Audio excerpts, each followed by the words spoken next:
চোখের সামনে এক অনিশ্চিত ভবিষ্যৎ, পথের সাথী চরম হতাশাগ্রস্ত নৈরাজ্য, মেলে না ভালো মন্দ, জমা খরচের হিসেব, জীবনের হিসেবে যেখানে গোড়মিল, অন্য হিসেব মিলবে কি করে? তবু কি আপ্রাণ প্রচেষ্টা সব কিছু ঠিকঠাক রাখবার?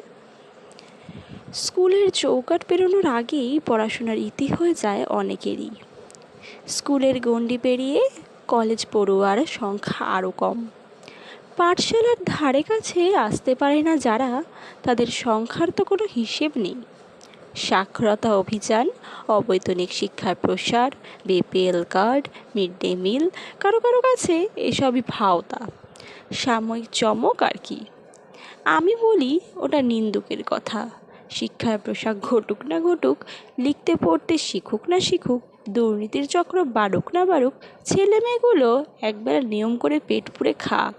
অনাহারে মৃত্যু তো ঘটবে না, প্রাণ নিয়ে সবাই বেঁচে থাকুক, শিক্ষা নিয়ে বাঁচুক।